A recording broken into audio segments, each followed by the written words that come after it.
Hi all, and welcome to Monday Night's Treasure Vortex with Gypsy from YouTube's Zero Discrimination, myself, Amanda Degaz, and we have special guest Ron Waddell.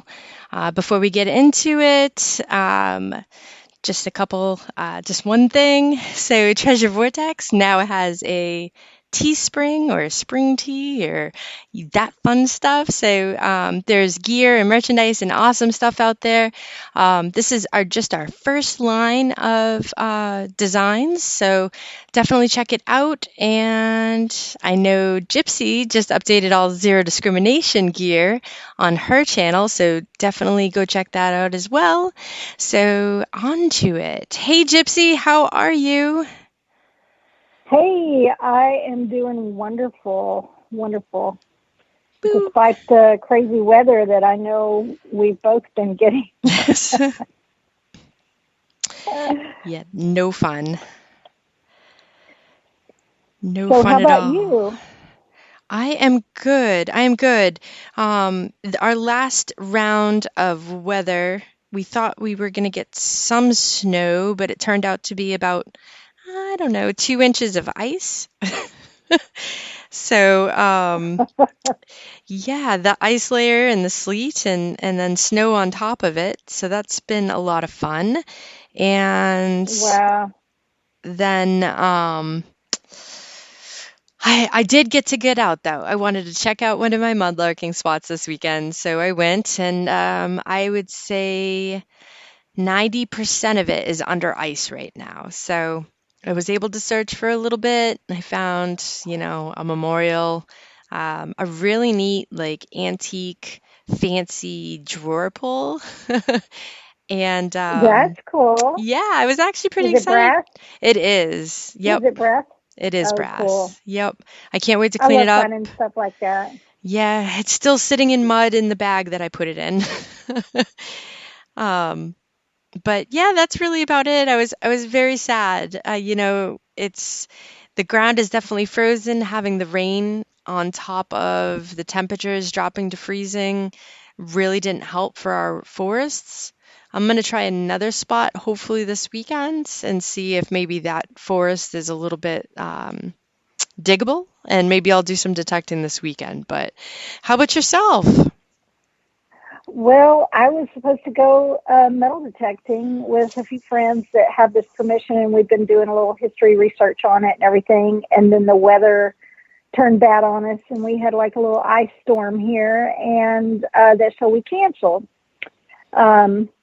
unfortunately. So I've been just kind of, instead of doing that, then I decided to go ahead and upload a video. And so I uploaded a short little video from my two little beach excursions.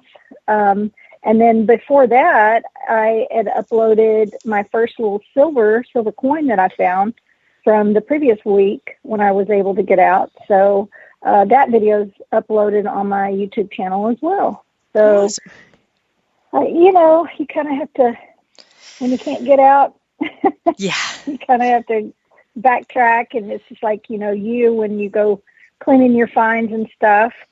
And hopefully our listeners got a chance. I know somebody mentioned it in chat a while ago. Was it last Tuesday when my other episode aired?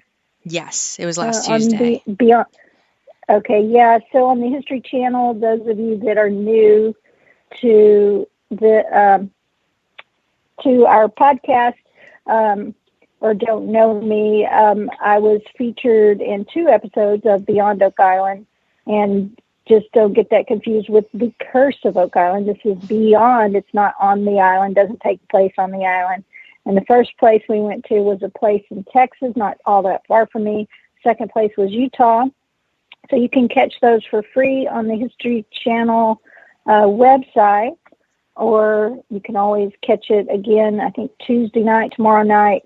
They will replay those episodes before the new episode releases. And then I'll be in a 3rd episode coming up. So that'll be interesting to see. They haven't announced that yet, but actually got a message from, I won't mention that right now. let's move on. We've got important guests here tonight, so we just want to thank everyone for being here. Thank you for being in chat, and go ahead, Amanda, if you want to introduce our special guest. You're the one that discovered him and shared him with me, so really excited to have our new guest on tonight. Yeah, everyone give a warm welcome to Ron Waddell. Hey, Ron. Well, thank you very much. Thank you very much for having me on. This is awesome. This is great. Yeah, I'm glad. Awesome, Ron. It was so exciting to see. I mean, I started TikTok later than a lot of people, and you were one of the first that I saw metal detecting that popped up on my For You page. So it was very exciting to see another enthusiast metal detectorist out there. So. Well, it definitely has been. It's been a learning experience, that's for sure. It's there's a community out there, without doubt. It's neat to watch other people and see what they do. Try to learn from them as well, and different ways of doing it. The mudlarking that you do, it's very interesting. I think, at least, it just the stuff that you can find is amazing. Thanks. Yeah, it's kind of a mix of the metal detecting, except the dumps are on the water, and it's kind of like bottle dump digging, I guess, or privy digging. Sure. Yeah. So, can you tell us how you got into treasure hunting and how long you've been doing Well, I tell you, it's been probably, 7 or 8 years ago, I suppose it was. My dad had a couple of trees taken down. I lived directly across the street from where my parents lived, and he had a couple of poplar trees taken down out of the yard. And when he had the stumps ground up, the chips were all out in the yard, and Dad's trying to clean them up, had a steel rake out there. And as he raked through it, he hit something metal and started digging through there. And sure enough, he pulled out an almost complete Union bayonet out of his front yard. So oh my goodness. I knew that this area was a small Civil War skirmish in comparison to some of the bigger battles. But I got to looking into it, and our entire neighborhood here is built between the 1880s and 1940s is when it really developed. And they built it on top of what was the Confederate trenches. And then once the Confederates retreated further back toward Atlanta, this area was used for campsites by the Union troops. So I am blessed with an area that I live in. Is number one, it's just so old for the relics that I find from people who have lived here. But I have multiple cases full of different things that I have found Civil War wise. I found multiple bullets in my own yard. So it's pretty neat. Blessed to be in the area I'm in here. Yeah, talk about rich in history. So where do you live now, Ron? I'm north of Atlanta. I am between what would be Chickamauga and Kennesaw Mountain, up that way. So if y'all have got some questions coming, I think those will be some answers to later on. But that definitely is just anything you figure you go from Chattanooga through to Atlanta down to Savannah. So I mean, if you're in that arc there that runs down, I mean, you're pretty target rich as far as your Civil War stuff, or at least should be if you do your research right. I would think. Definitely, most definitely. Well, so you kind of told us how you kind of got interested. So, what kind of metal detector? What was your first metal detector, and then kind of tell us what you use now. Well, not knowing anything about it to start with, as far as the high-end stuff, I just told my dad what we would do was get to spend time with my father, that we got him our metal detector was a little bounty hunter. Got it from Hobby Lobby, went and got it, and it did fine. And I started finding, with him, some of the Civil War stuff, and I was like, how much of this stuff, kind of got to looking into it. And I'm like, we probably don't have like the top end metal detector here. I mean, it's doing fine. We're finding stuff. And I just wondered how I might be able to, upgrade. And my wife is like she's an accountant, so she saves a dime on everything. And looked on Craigslist, and there was a gentleman probably 30, 40 minutes from me selling a Garrett AT Max, and I got the whole setup from him for $400, and it was brand new in the box. He just had gotten it and didn't need it, and that thing has worked for me like a champ ever since. Now, I did buy the small 5x8 coil to go on it, and that does make a tremendous difference on going back over another site. I mean, it's like going over it for the first time again in some cases. Yes, it really is. And, I prefer that 5x8 on my AT Max over the stock coil. I rarely use the stock coil on my Max. Once I got that 5x8, that's about all I use on there. And then recently, when Garrett came out with the Viper coil, well, it was first introduced, of course, on the brand new Garrett Ace Apex. Well, Garrett sent me one for my AT Max, and I got out last week and found my first silver for the new year, silver coin with that Viper coil on my Max, because I haven't used my Max in a while, because I kind of go back and forth with my Max and my Apex, because I really love the multi-frequency technology on the Apex. But okay. Boy, you should try that Viper coil out. It's amazing on that Apex. I mean, on the, I'm always, be silly not to try something new every now and then, just to kind of broaden your horizons. Right. It's amazing. You'll like it. I know you will. Okay, I didn't mean to interrupt you, though. I got excited. Yeah, it really is like going out to a place.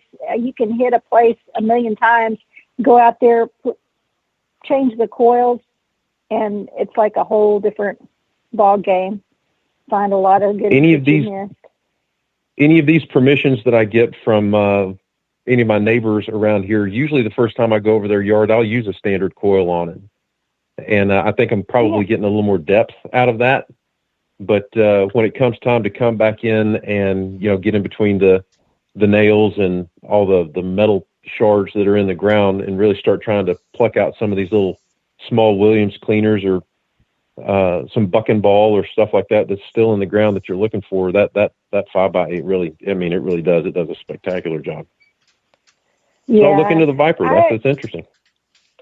Yeah, I actually kind of do the opposite. I'll go in with my smaller coil first, kind of cherry pick it, and then after I'll go in with the larger coil to get those deeper targets. But so if you've gone back even with the smaller coil, I would go back over it again with your larger coil. Just keep swapping out. You'll be surprised of the different things. So just something to try. Now, I know Amanda's got a long list of questions here. So if you okay. Another question for him. So all right, what you got? You sent over 3 pictures, and we used one. Sure. Well, we used all 3 for your advertisement, but there's one that looks like it's a handle with a jewel at the end.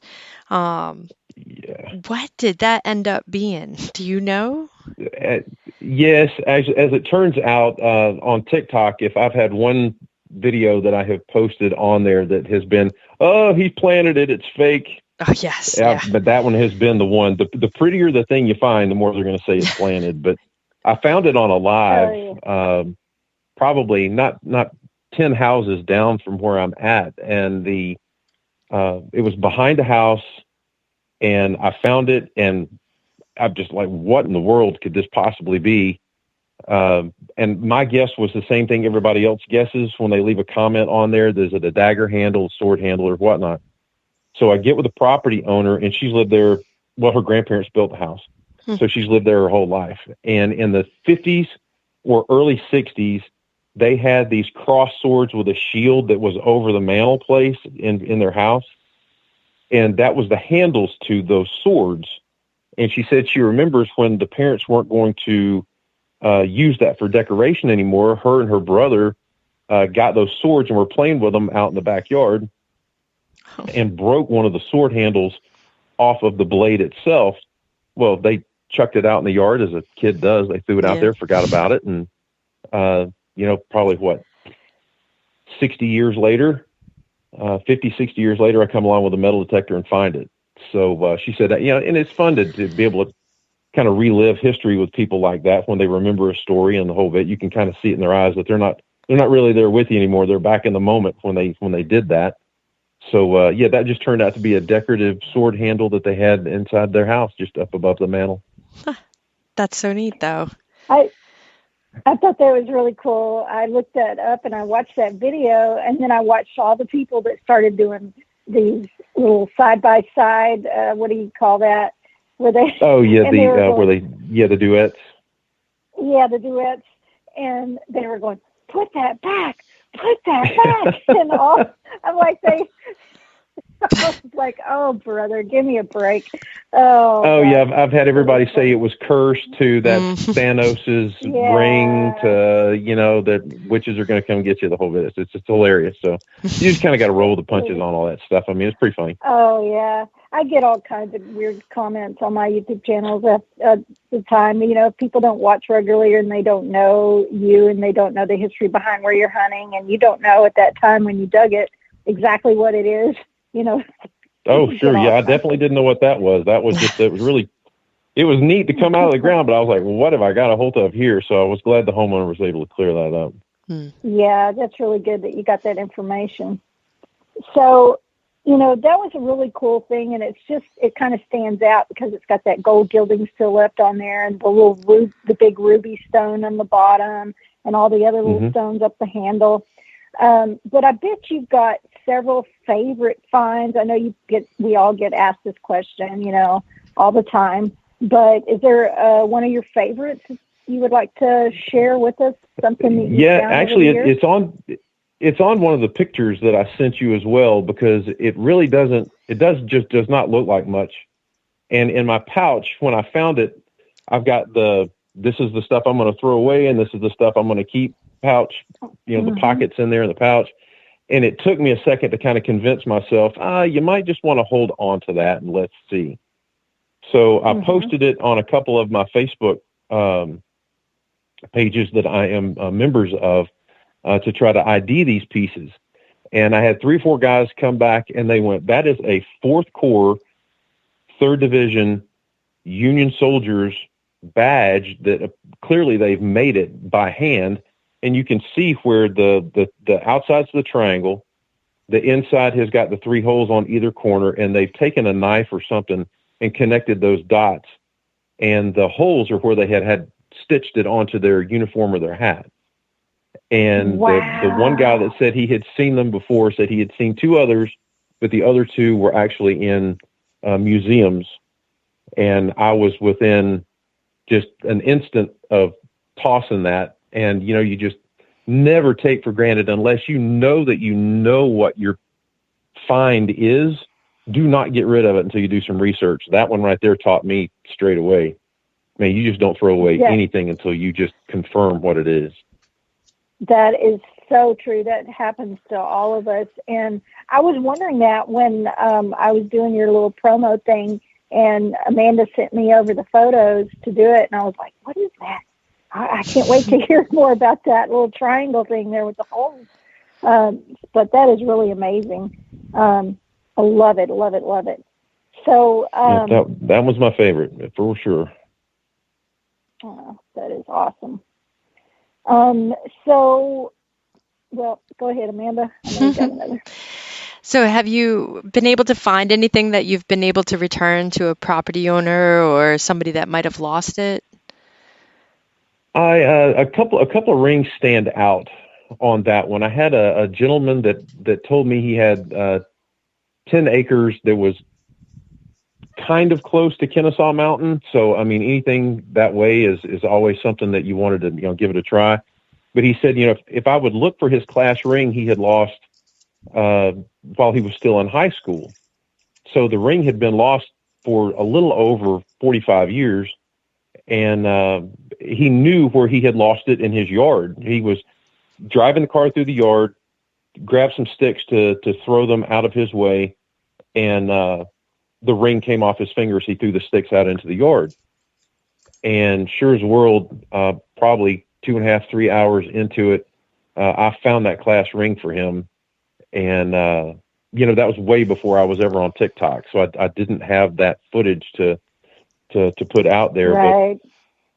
But to see him get all teared up and run and go get his wife, and both of them were coming out there, and she was dating him at the time he lost it and was in the car with him when he did that, and the whole bit, and the story he told about his dad looking for it for him and everything. It was just, that was really awesome to be able to, kind of reunite somebody with something like that, and then listen to the stories again as well. But my buddies that live down the street, her husband is he's got some serious health problems, and as it turns out, he had lost his wedding band out in their backyard, and I was able to find that one and return it to them. So I think that it's probably those two are really the ones that really kind of stand out to me as far as being able to find something to return to somebody. Lost keys and different things like that. I mean, it's nice to be able to provide a service, but when you really give somebody something back that's such an heirloom piece, really, yeah, that's really cool to be able to do stuff like that. Always. That's one of my favorites, is being able to find something that really is sentimental to someone and make a difference in that way is really amazing. It's a great way to give back to the community, and it also helps with permission sometimes. Oh boy, you're not kidding there. and word gets out, and I know Amanda has the same thing, even though she doesn't always find those type of items, but she finds the old stuff and the colonial stuff because of where she lives.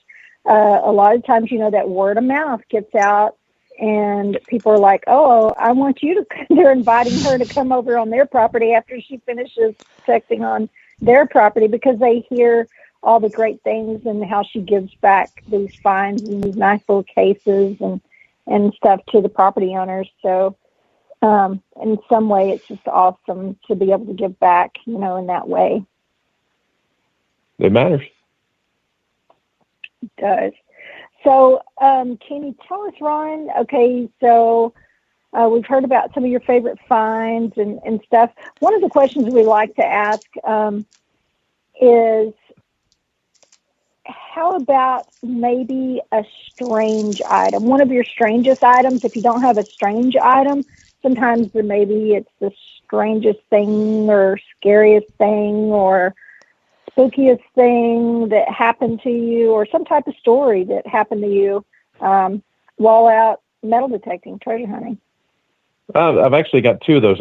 My father had passed away, and my buddies we had the funeral service, and my buddies hit me up, and they're like, "Hey, guy, man, we're going to get you out and kind of get your mind off things and take you out metal detecting." And we went down to South Georgia. And we're at this old church that was down there, and the preacher had given us permission for the courtyard and everything that was out in front. And the day after my father's funeral service, I found this, what looked like a dog tag. And I cleaned it off, and it was about the size of a round dog tag, and all it had was my name on it. Huh. It had my name. Somebody had written in script, Ronnie, Ronnie, is what my dad always called me.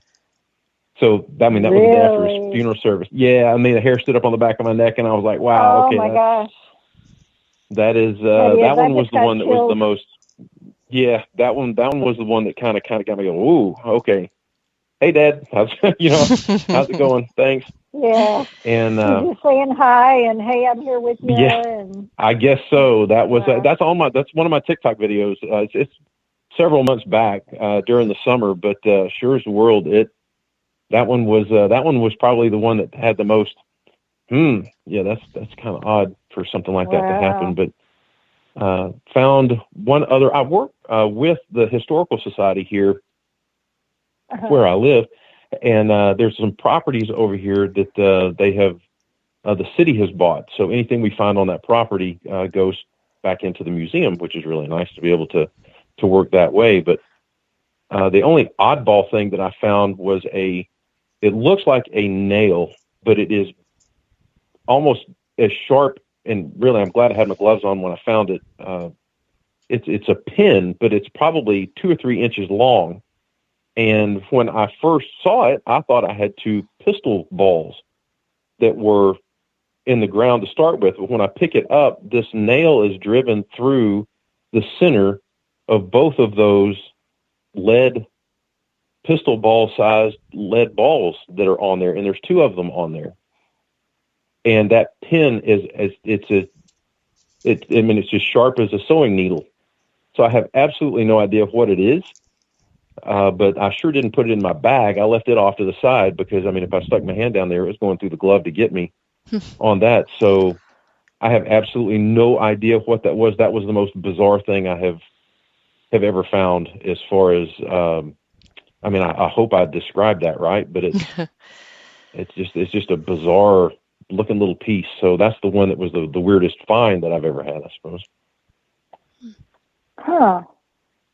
Sounds interesting. Yeah. Yep. Definitely sounds interesting.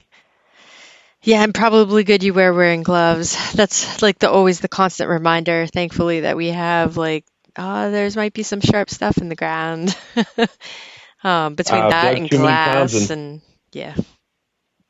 Get those ball jar lids that have got the porcelain inserts inside there. Mm-hmm. It's just not worth cutting your finger like that. It's the end of your day, usually, if you're going to do something like that. So just the gloves. Why not? Yeah. Yep. Right.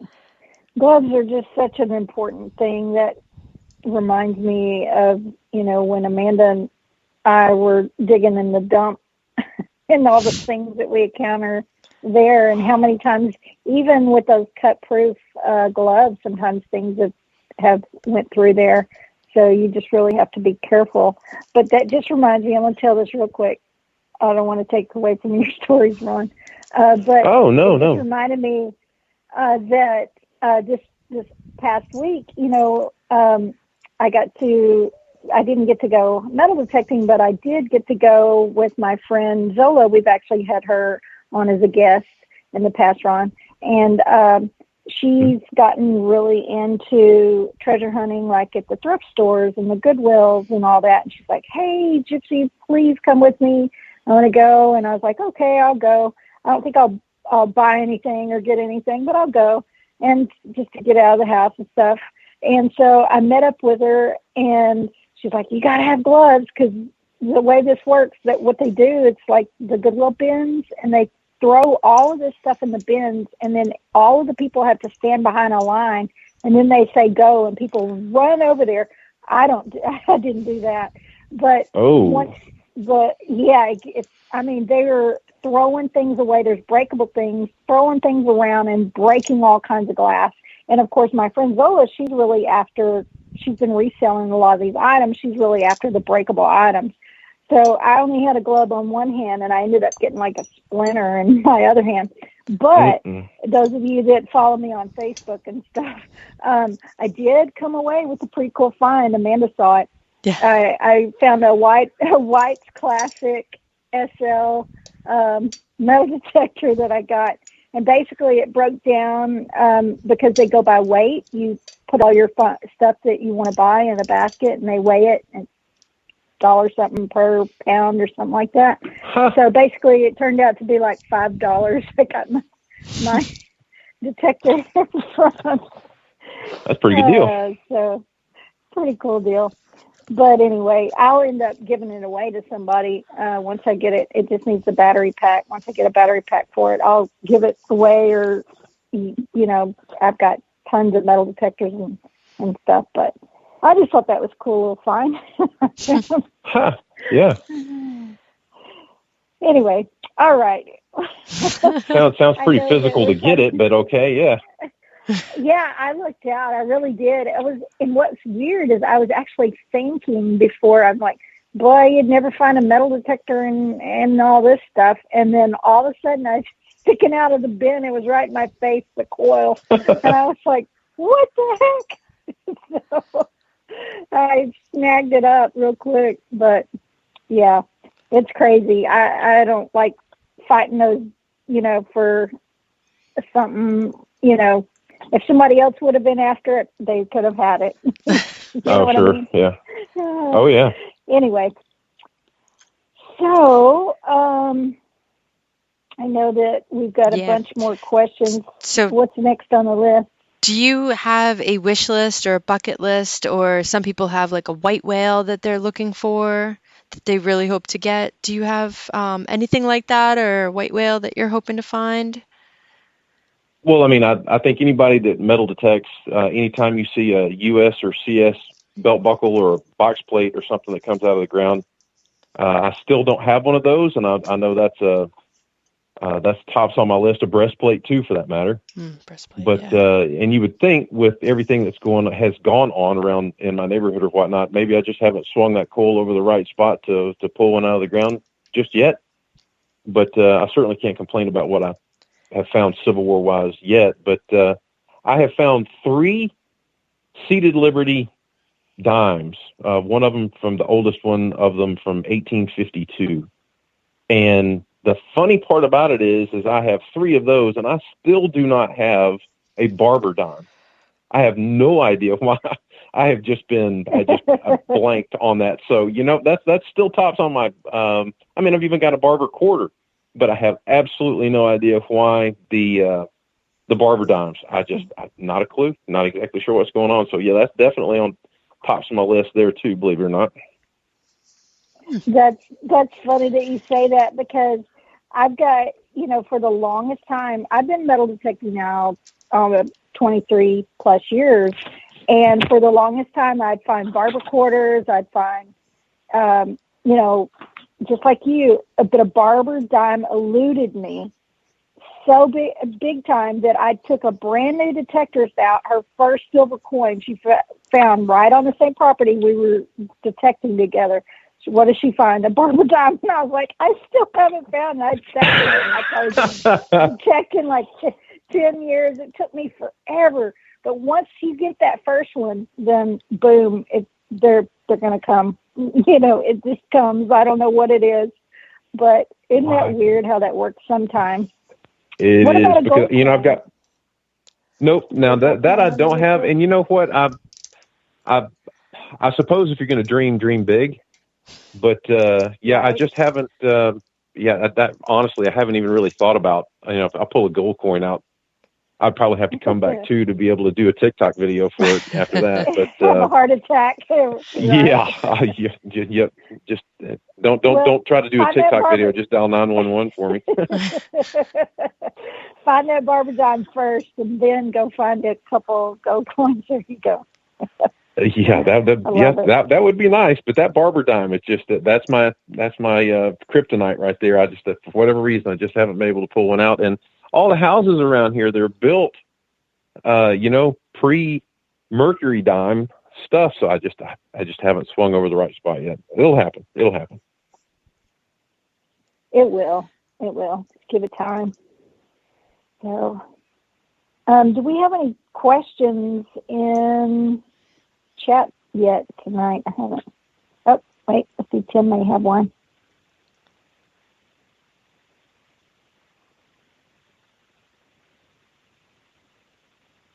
Okay, I think he was asking another person in chat about something.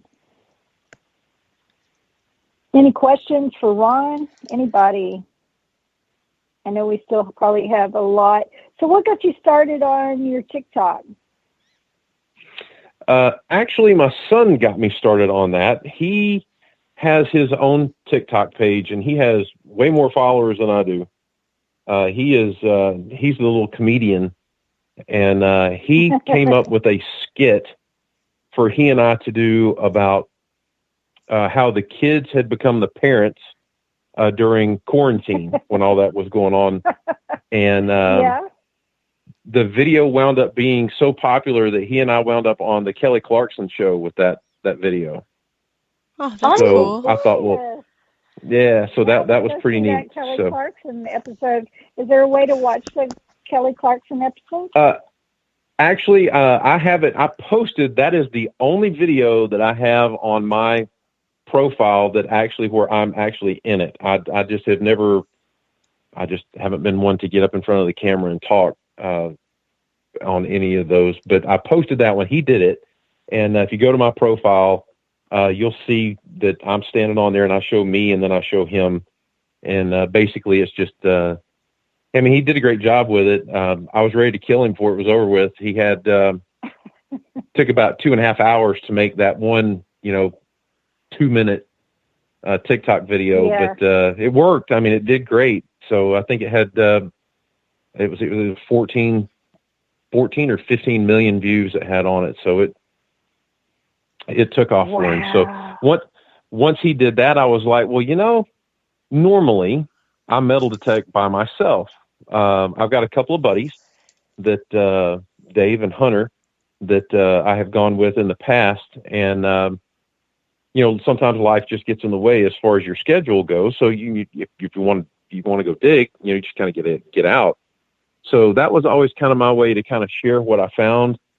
And once I got up to the 1,000 followers, I was able to go live. So I always tell people that when they come along with me, number one, I appreciate them, feeling as though spending some of their time with me is, I'm worth, coming along to watch. That's great. But it also gives me somebody to woo-hoo with when yes. got a good, right. when I got a good find. I'm not standing out in some field somewhere, people thinking I've lost my mind, high-fiving myself, it's kind of odd. So it's nice to have people come along and, you do your lives on TikTok and stuff like that. And, you meet a lot of really interesting people, on the lives and, answer some questions, try to teach and, learn too. There's plenty of times I find stuff I'm like, I got no clue. And somebody on there, sure as well, boom, there you right. go. It's, that button came from, the late 1940s. It's a first run, Air Force button, which is one of the things right. that came up a couple of weeks ago. And one of the people watching knew just immediately what it was. So, it's neat to have stuff like that come up. So, but that's how I got into it. Really is. And that's why I've stayed into it, is because I've just really enjoyed kind of sharing the hobby and, doing what I can to kind of pass along information and knowledge to the next person as best I can, just on the basics of, metal tech, and get out and do it. It's fun. Get you outdoors. I have to say, definitely. I did not put 2 and 2 together with the video with you and your son about going out during, lockdown and whatnot. That video I shared with my entire family because it's hilarious, absolutely hilarious. Oh, then you've seen it. Yes, that was. Yeah, I didn't put 2 and 2 together. That's funny, hilarious. And now I gotta go see it. Yes, I gotta go see it. I might have even seen it because I have a TikTok. and I might have sent it to you. Send each other stuff. You may have. I've probably seen it. Now I got to go back and find this, Ron. But we actually have a couple of questions in chat for you, and let me see if I can find them. Unless you see them first, Amanda. Rachel said that Bibb County, would you be willing to help out a newbie in Bibb County? Yeah, that's south of me there. That's down toward, that's Macon, Bibb County, if I'm not mistaken. She'll probably correct me if I was wrong on that, but that's middle Georgia. Yeah. Yeah, I'd love to. Any chance to kind of stretch out and be able to go to different places and give it a try, and especially be able to help somebody else kind of learn, learn the basics and whatnot. It's always neat to see somebody find that first, like you just said, find that first silver coin or that first ring comes popping out of the ground, and to watch their reaction. That's always awesome. Right. Okay. And then we have another question. It says, does Ron hunt rivers and lakes and streams? Do you hunt do any water hunting? I really don't have access to a lot of that. I had a guy that through TikTok actually invited me to come out to some property out in Monroe, Georgia, and they've got all that. There's rivers, creeks, a couple of ponds and stuff on the property out there, and I've always been meaning to kind of hook back up with him and be able to do that. But no, I'm pretty much dry ground hunting so far, and that's pretty much what I've done. Unfortunately, I know there's a lot to be found I've watched some of y'all's videos and know that, man, y'all get in the water and there's just all kinds of stuff, but I just haven't done it yet. Well, there you go. It'd be a fun thing to try out in the future, for sure. Look forward to There's it. definitely a lot of history in the water in some places and a lot of cool things to be found. We've got another question. Did you see it? Yes. So Tim would like to know what your rarest button that you might have found is. I have some Civil War buttons as far as the eye buttons and the different things that you probably see other people find. But as far as my favorite find button, the railroad tracks are not far from my house. And a neighbor, of course, the other way from that sword handle, let me check his yard. And I found a first run L&N conductor or engineer button down there in his yard. And the gold gilt on it and everything is still in great shape. And you know how script they make those letters? I actually had to put it on a button identification page on Facebook to get that one ID'd. There was just no reading it. And then, of course, once they tell you what it is and what it says, I mean, all of a sudden you kind of, it's like one of those pictures, you stare at it for a while and it finally starts to make sense. That button kind of does that too. So that one's probably my favorite, probably the rarest button that I have found is just that first run L&N button. And I can't quote you the years and the dates and all that on it right off the top of my head. But yeah, it was pretty neat that I love railroad buttons. My dad worked for the railroad back in the day. Oh, really? That's cool. I love finding railroad stuff. Found a railroad lock not too long ago. So Tim was asking too, do you know what the L and N stands for? Is it like a certain line? I thought that was if it's Louisville to Nashville. Louisville and I think the L and N. Okay. I think that's it. That sounds about right. I believe that is correct. Yeah, and Dad worked for Southern Railway. So he had electrician. So anytime I found a railroad button, I always liked to show it to him and see what was going on. I found some that were the trolley buttons. It was a Georgia Power button that would have been one of the conductors on a trolley in downtown Atlanta. And I forget that it was a real wordy kind of little button that I found, and I had to kind of look it up and see what was going on. But sure as well, it's a first run Georgia Power button that the trolley guy would have had. Because Georgia Power owned all the trolleys in Atlanta.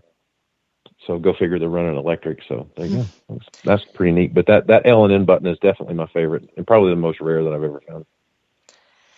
It's funny, out of all the buttons I think Gypsy and I have dug together, especially, I think the railroad buttons are some of my favorite. They're just so neat looking, and they got so much character. Exactly. They really do. I also like the police buttons though too. Yeah. Well, and the fire. We've found some really cool ones, haven't we? Yes. I love the police buttons. The New York police. Well, maybe they'll have to put that on my bucket list. I haven't had a fire or police button, at least not yet. Oh, well, if you ever come up to New England, you'll have to give me a shout, because we can definitely set you on a spot that you can. It's between the fire and police and motorman. So those are the railway and the elevated.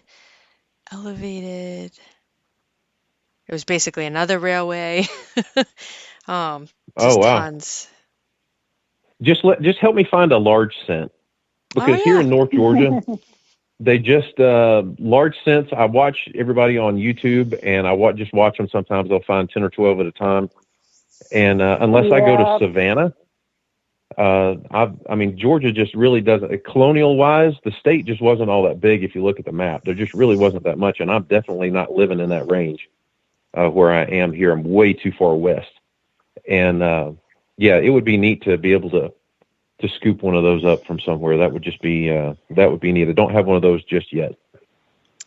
Well, I was right there with you, Ron, and Amanda knows this. Our listeners know this. Listen, so again, I've been hunting for 23 years, and it was just last year I found my first large scent, because I live in Texas. So I feel you there, Ron. And I had to go to Ohio. I had actually got to go hunt in New York, and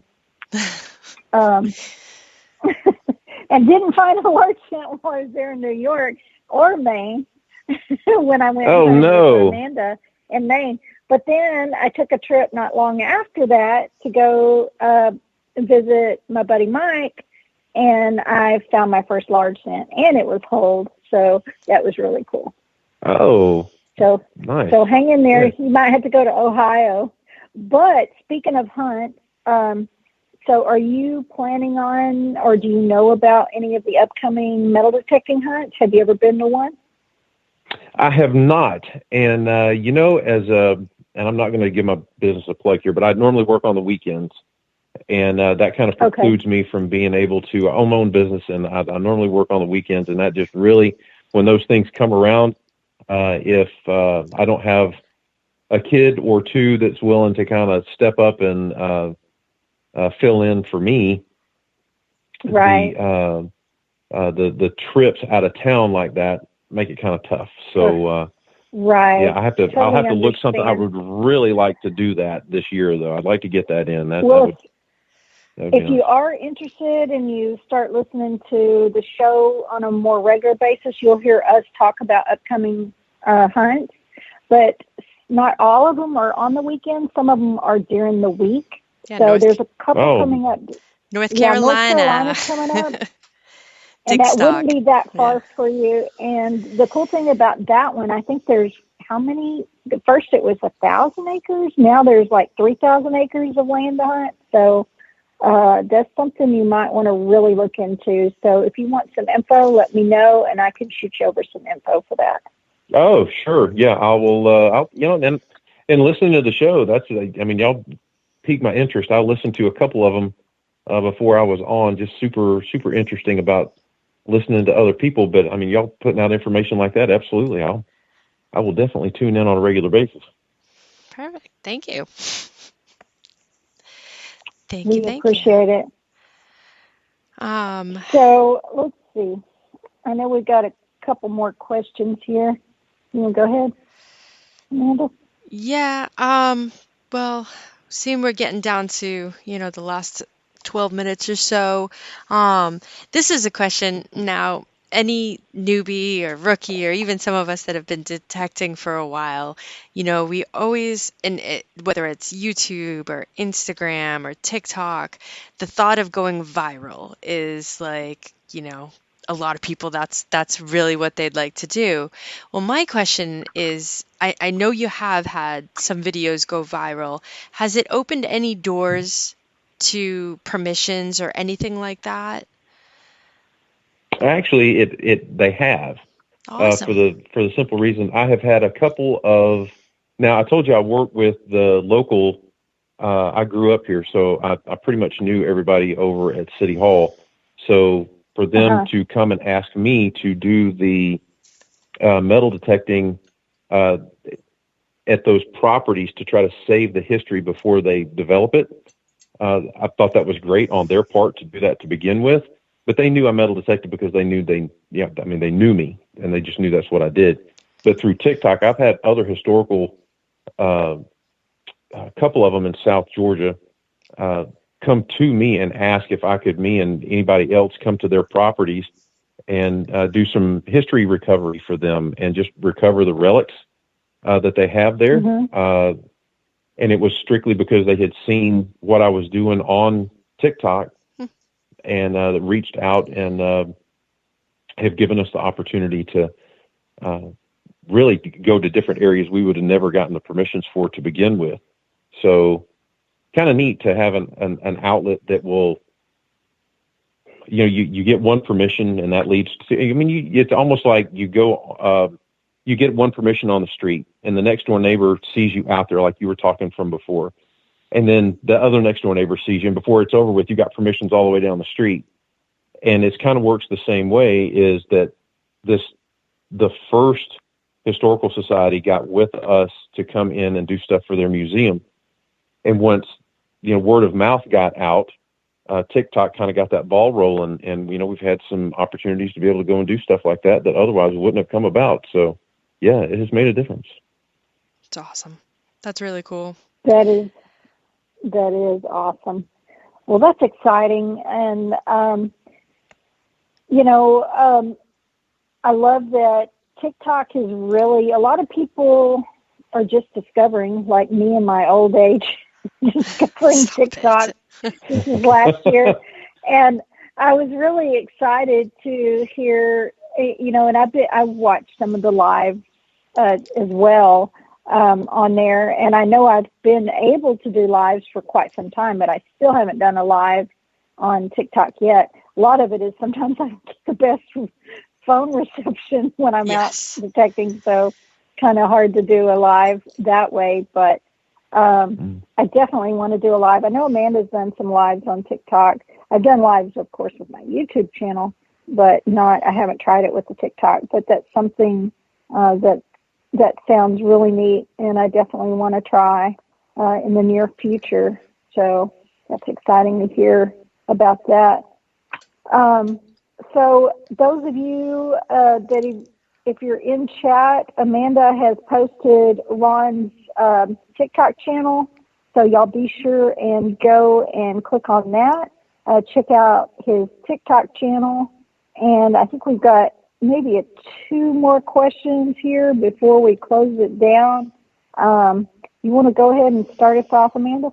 Yeah, and if anybody in chat has any more questions, please put them in. And if you're not in chat and listening, jump into chat if you have a question and just drop it in there. But so if you, this is kind of a goofy question. It's kind of a signature question that we've been asking for the last, oh gosh, I guess we're going on 3 years now. If you could be a superhero with those superhero powers while treasure hunting, who would you choose and why? Wow, let's see. Magneto seems almost too simple, but I'm going to go with Superman. I don't need to fly around, but he's got X-ray vision. Right. So in light of that, it would eliminate the metal detector. But if you remember back in the old black and white show back in the day, that the only way they could hide stuff from him is to put it in a lead-lined box. And that works out perfect because all the bullets and all the Civil War stuff are lead. So, I mean, he would be able to couldn't see through it, so he'd know what it was. So you'd have it. Yeah, there we go. Superman. Absolutely. The X-ray vision. I'll take it. I love it. I love it. That is awesome. Well, that was kind of what I thought for my superhero. It would be like what's the female version? His cousin or whatever in that show. Be Supergirl. Anyway, because of the X-ray vision. You got to have the X-ray vision for sure. Okay. I would love that. Although I'd love to be able to fly. I would love to be able to fly. It would get you to your location a whole lot quicker now, wouldn't it? Yeah, it would. Yeah, and just think about the places you could go, and you could fly there and not have to even, grab your metal detector and your shovel, already have your pouch on, and just, there you are. I'm just trying to get a visual of Superman flying around with all that stuff. Oh, my. Right. Oh, I love it. So we like to close with one more question before we close it here. And if you could metal detect anywhere in the world without any stipulations and any rules or anything like that, where would that be? You could think on that. Oh, wow. That's kind of a... anywhere in the world. Wow. Anywhere in the world. Holy smokes. I've got some local spots that I would love to do, but wow, that would take me a minute there. Anywhere in the world? Holy cow. Thought beyond that. Yeah, that's a hard one, I know. I can tell you that I'll just throw this disclaimer out there.